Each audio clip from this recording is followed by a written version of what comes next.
让我们一起来领受上帝的话，记载在新约圣经约翰福音12章1到8节。和本圣经在145页，其他版本请看荧幕。新约圣经约翰福音12章1到8节。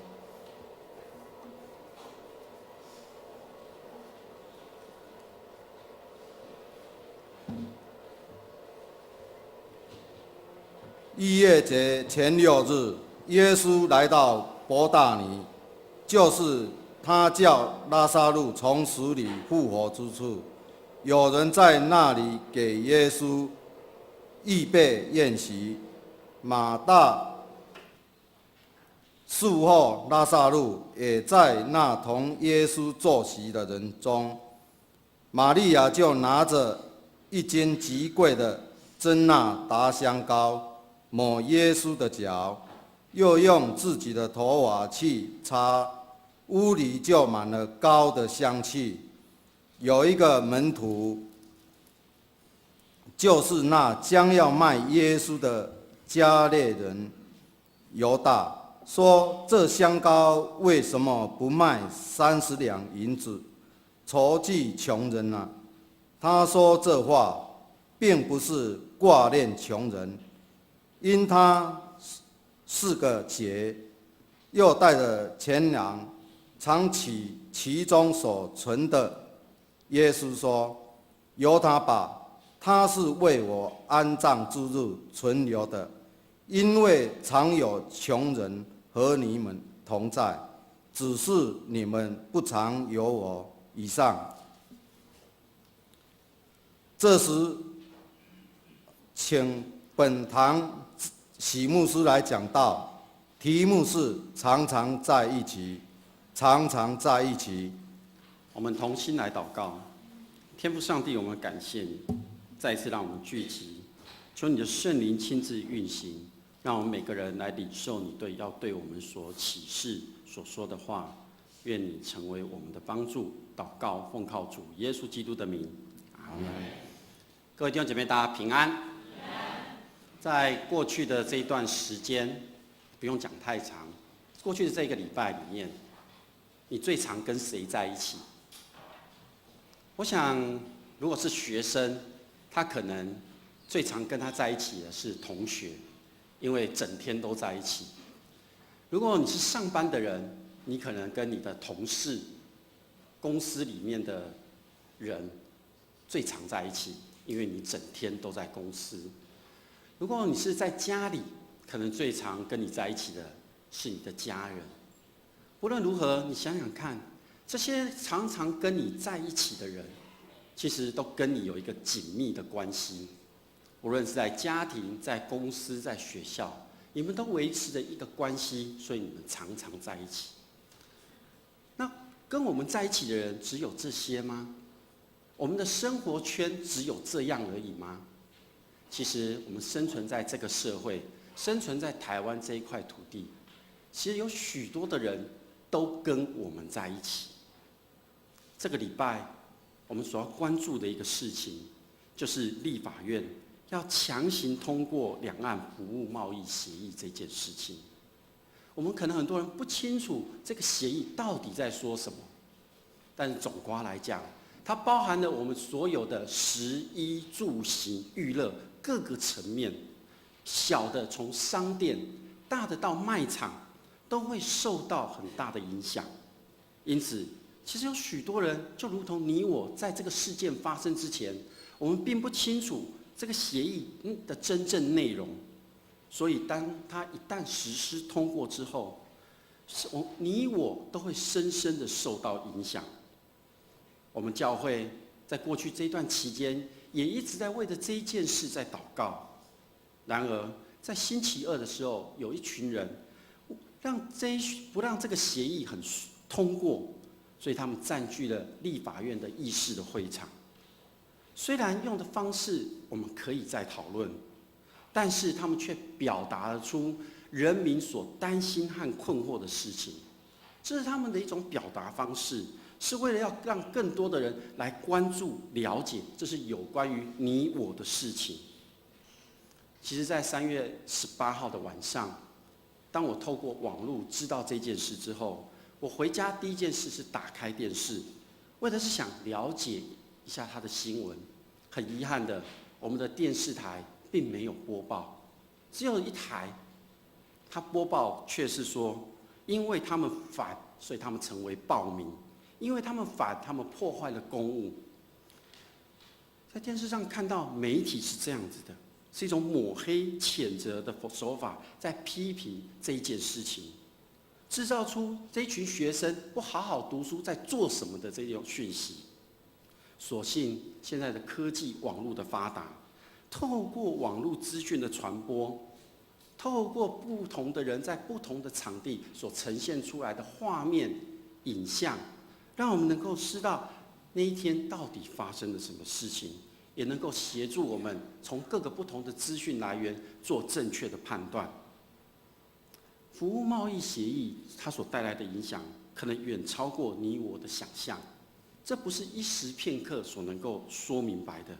但是我们需要众人的关心。很遗憾的，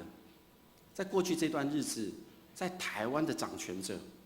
他们刻意塑造，或者是人民我们无法去了解，造成我们人民对于政治的一个冷感。所以我们就遇到这样的问题，我们就排斥。只要牵扯到政治，很多人都会说我们少碰为妙。但是只有选举的时候，我们似乎才有那样的力量，人民好像只有那一天才能够做主。投票一结束，我们就把我们的生活，我们所有的东西交给政府。所以当政府在决定一些政策的时候，我们却不知道。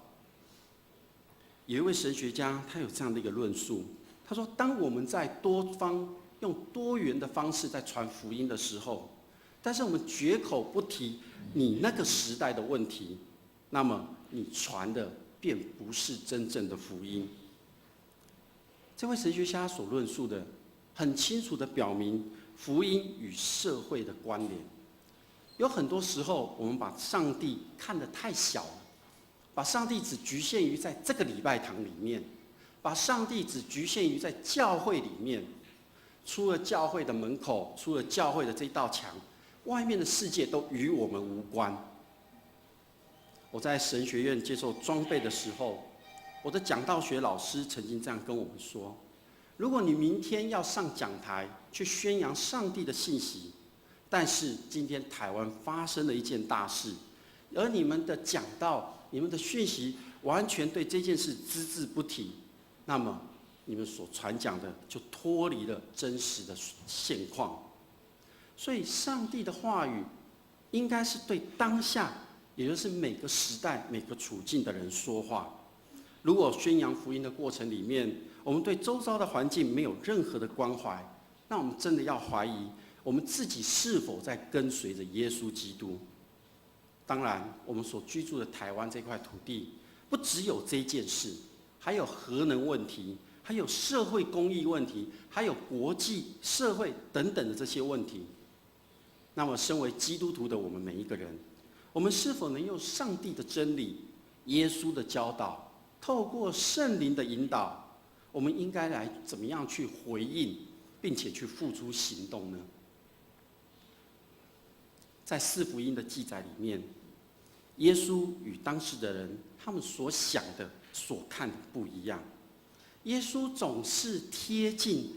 那些弱势、那些少数的、那些被视为有罪的人。从耶稣的教导、耶稣的行动中，你看见了什么？今天的经文记载着逾越节的前6天，耶稣再一次的来到伯大尼。在之前，这个地方是耶稣为拉撒路施行复活神迹的地方。那么今天耶稣再一次走到这里，有人为耶稣预备了宴席，马大在一旁服侍。那个复活的拉撒路跟耶稣同样坐在席间。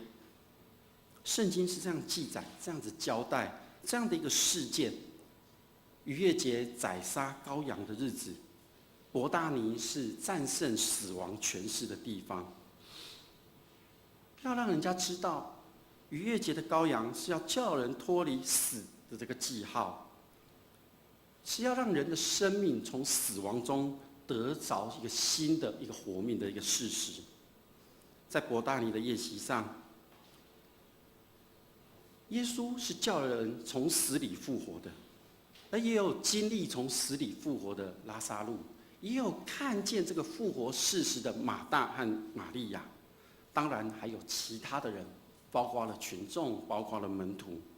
有许多的人都一同在这席间里，在这个宴席当中用餐。在用餐的过程里面，忽然间整个房间里面充满了香气。我想大家都闻到了这个香味，心中都知道这是一种极为珍贵的香膏所发出来的味道。所以每一个人心中可能都在想，是谁拿出了这个香油？这么珍贵的香油是要给谁用的呢？耶稣知道，他知道这个香油出现的原因，是因为玛利亚的感动。在玛利亚跟随耶稣的这一段期间，玛利亚似乎听懂了，而且并且知道耶稣即将要走的道路，以及耶稣即将要面对的一个处境。若是依照犹太人的习俗，在人死后，要将身体用香料、香油膏涂抹在全身，然后包扎起来，才能放在坟墓之中。而这种极珍贵的香膏，玛利亚将它献上，用在耶稣的身上，这是与耶稣的身份相称的。珍贵的香膏不在于他所能换得的金钱，因此，耶稣看见了玛利亚的这样的行动，显现出玛利亚她知道，她是为了耶稣被埋葬的那日所做的预备。耶稣更清楚地知道，自己正一步一步地走向十字架，是为了救赎众人，他必须要往前行的。为了爱的缘故，他必须要完成他的使命。今天的经文中，我们可以清楚看得到，耶稣知道他要完成的使命。那么，我们在座的每一个人，你的使命是什么呢？当时的人被这香气所吸引，他们的心中都在想：是谁用了这么珍贵、极为珍贵的香膏呢？谁要用这么好的东西？或者是说，在想今天到底有什么重要的事情需要使用这种香膏呢？因此，当众人看到玛利亚将这香膏倒在耶稣的脚上，又用头发去擦的时候，许多人的心中可能就在想着：这么珍贵的香膏，你竟然这么的浪费。门徒中的犹大，他不单只是心中这么想，他更直接的说出来。他说：这么贵的香膏，为什么不拿去卖钱呢？这么珍贵又好的香膏，其实可以卖非常非常好的价钱，可以去帮助穷人啊。圣经后面是怎么样形容犹大？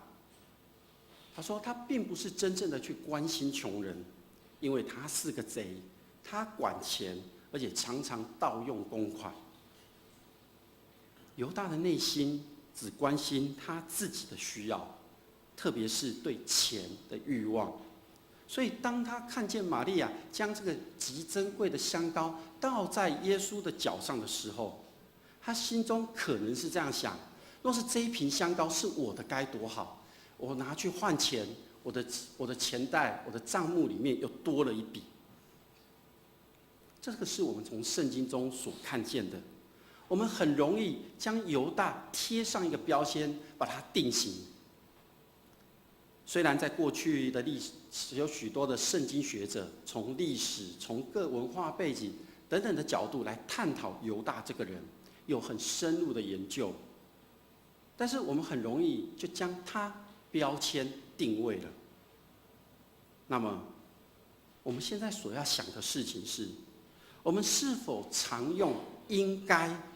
去看别人？我们是否常用我们自己的经验去看别人？一生的果效是由心而发的，其实要是再一次的提醒我们，许多的事情，我们不能只用我听到、我看到、应该或者是经验来看待，更重要的是要用我的心去了解、去明白。耶稣说：“由他去吧，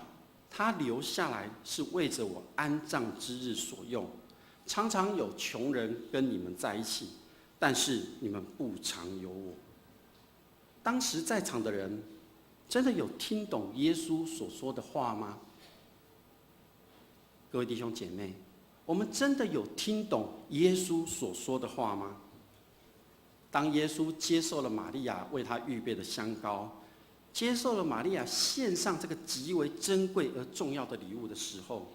我想玛利亚献上的不是单单那个香膏而已，而是出于一个内心的一个奉献。耶稣接纳了玛利亚的这个奉献。耶稣在这个段经文当中，他说：“常常有人跟你们在一起”，是引用了《申命记》15章第11节。《申命记》第15章第11节这样讲说：“你们居住之地常有贫穷的同胞，所以我命令你们必须向贫穷和有需要的同胞伸出援手。”这段经文是在《申命记》中说明安息年之后的一个命令。耶稣引用是要告诉我们，不要对自己做有利益的好事，远远超过对贫穷人和需要人的一个关心。这个也是耶稣一直在做的事情，关心贫穷人，关心弱势的，关心人们的真正需要。然而在这一段话里面，又有另外一个需要我们去思考的事情是，我们常常会有许多的事工。打开我们教会的行事历，我们几乎每周都有相同或不同的事工在进行，所以大家可能感觉很忙，忙的时间不够用，忙的服侍的人也不够。但是在此时，我们是否就将主耶稣忘记了？是否我们在进行每一样事工的时候，无论是在预备或正在进行中，我们都能够让主耶稣来成为我们的头，让主耶稣来带领我们。在现在的世界中，我们不能再一次的用金钱、用物质的方式来认定所谓的贫穷，或者说，我们应该将贫穷的定义再一次的去了解、做解释。我们应该用上帝的眼光来看自己的内心那个真正的贫穷，如此你才能够了解、明白为什么人常常会以自己为中心，特别是在群体之中。当我们遇见试探、挑战、诱惑的时候，我们往往都会先想到自己，我们都会这样想说：什么样的结果对我是最有利益的？我所想的方法、行动是对我最有帮助的。我要得到的是什么？今天在立法院的这一件事情，凸显出我们台湾的政府，尤其是在上位者的想法。我想已经有很多的论述，你们可以从媒体、从网络等等的资讯管道可以知道。但是我个人在当中所看见，政府的心态是忽略了人民在生活上的需要，在生存上的需要，在安全上面的需要，在免于恐惧上面的需要。特别是在这一次的服贸协议当中，因着不透明、不公开的黑箱作业，因着他们强行将这个法案交付到院会当中，人民无法了解，并且在他们所提出的质疑当中无法获得解答时，我想心中的害怕、恐惧，这才是真正的原因。这一群学生或者说民众，从3月18号进入立法院到今天，我们可以透过许多的资讯来了解这个协议的内容。但是我仍然有一个疑问是，政府特别是总统为什么执意要强行通过？我仍然无法了解，我不知道政府在想什么。那么我们再来看看这一群学生和民众。我想我们当中有些弟兄姐妹已经去过现场了。在这几天里面，历经了低温、下雨，以及人越来越多的状况底下，其实这些学生已经自动的组织，而且是有纪律，形成一个行动的团体。不论我们是透过媒体看到，或是你亲身到现场看到，我们都可以发觉这个世代的青年不一样了。我真的是要对他们说，他们所展现出来的是一个有秩序，而且自动自发，并且使台湾的未来有了一个新的一个盼望。我知道这个新的世代，他们已经可以承担社会责任了。有人说，我们的选择显现出我们所相信的价值。各位弟兄姐妹，我们都选择而且执意来跟随耶稣基督，我们都选择上帝赐给予我们每个人的救恩，我们都选择让圣灵来成为我们的帮助。那么我们要显现出来的是什么呢？我们选择相信耶稣基督，却只关心自己；我们选择领受上帝的救恩，却只关心自己；我们选择让圣灵来带领，你却只关心自己。还是我们选择相信耶稣基督，就按着耶稣基督的教导去关心、去陪伴他人。我们选择接受上帝的救恩，就愿意去分享所领受到的恩典。我们选择让圣灵带领，就更加的去看见别人的需要。在过去的1-2年里面，台湾所发生的事情，从军中的洪仲丘的案子、核市场的议题、家庭婚姻的议题，到今天服贸的议题，这个都是真实存在的一个事实，而且都在你我的生活之中。我要问的是，与你无关吗？1945年，德国的牧师马丁尼穆勒他曾经这样说过，他说：当纳粹杀共产党的时候，我没有说话，是因为我不是共产党员；当纳粹杀害犹太人的时候，我也没有说话，因为我不是犹太人；当纳粹杀害工会成员的时候，我也没有说话，因为我不是工会成员；当纳粹杀天主教徒时，我没有说话，因为我是新教徒；当纳粹要杀我的时候，已经没有人可以站出来为我说话了。台湾基督长老教会总会在这一次里面，也在立法院设置了一个服务区，一个禁食祷告区。在台湾神学院、台南神学院、玉山神学院以及北部的大专中心的牧长学生们，也在入口处设了一个静坐区，更有许许多多基督徒的青年学生在那里。他们在那里是为了实践基督教的信仰。总会也特别为此发了一份呼吁声明稿，这是昨天他们发出的呼吁。我很快速的跟各位来分享。本教会肯定3月18晚上许多学生基于良知，以爱与非暴力的方式保护台湾民主、占领立法院议场的行动，同时也肯定各地前来声援的青年学生及长期阻挡服务贸易协议的公民团体与政党，因为此次行动开创了台湾民主政治新契机，唤起全民积极关心台湾公共事务，防止经贸发展过度倾中，危及台湾独立的主权。由于国民党立委张庆忠顺应马英九总统指示，进行将服贸协议送交立法院院会存查，违反委员会逐条审查、严格把关的政党协商默契，利用国会多数暴力，让主政者任意妄为，罔顾台湾人民的利益，有如重回独裁统治，让多年来台湾已建立的民主制度受到严重的威胁。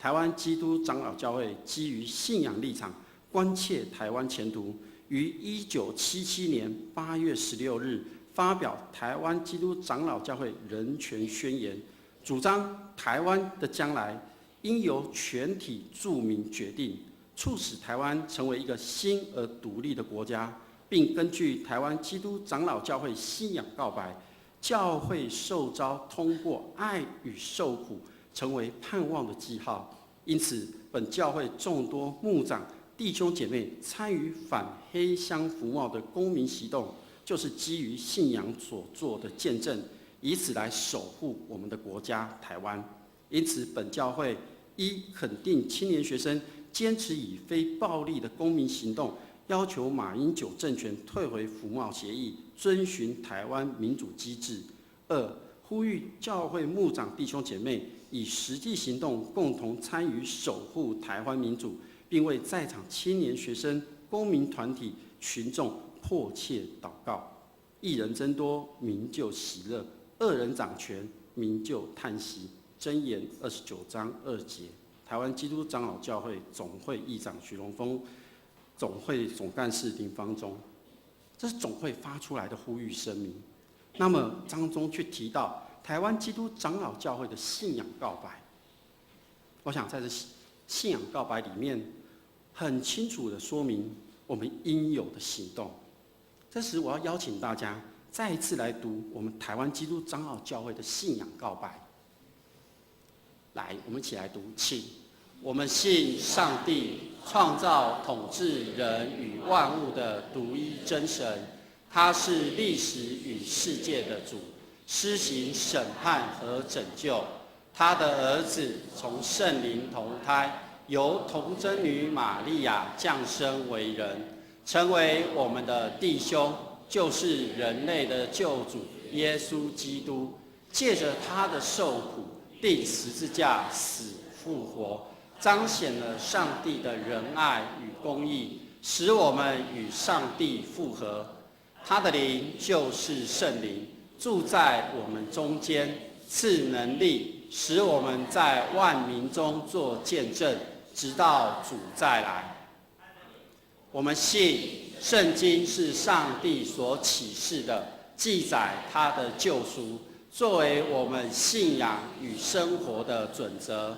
我们信教会是上帝子民的团契，蒙召来宣扬耶稣基督的拯救，做和解的使者，是普世的，且根植于本地，认同所有的住民，通过爱与受苦而成为盼望的记号。我们信人借着上帝的恩典而悔改，罪得赦免，以虔诚、仁爱与献身的生活归荣耀于上帝。我们信上帝赐给人有尊严、才能以及乡土，使人有份于他的创造，负责任与他一起管理一切。因此，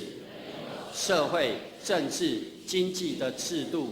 也有文艺、科学，且有追求真神的心。但是人有罪，误用这些恩赐，破坏人万物与上帝的关系。所以人当倚靠耶稣基督的救恩，他要使人从罪恶中得释放，使受压迫的人得自由平等，在基督里成为新造的人，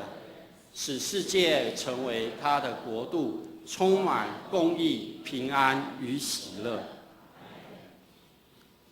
在台湾基督长老教会的信仰告白里面，在刚刚的我们所读的，有说定根植于本地，就是要让我们知道我们所生存的、所生活的台湾这块土地，就是要来关心台湾这块土地上的公共事务，更要知道我们人是有罪的、有软弱的。我要去，不单单只是去参与这样的一个行动，不论你是实质的行动，或是你在背后默默的付出，在整个行动当中，我们要去实践的是主耶稣基督的教导，要与贫穷的人弱势的人、需要的人在一起。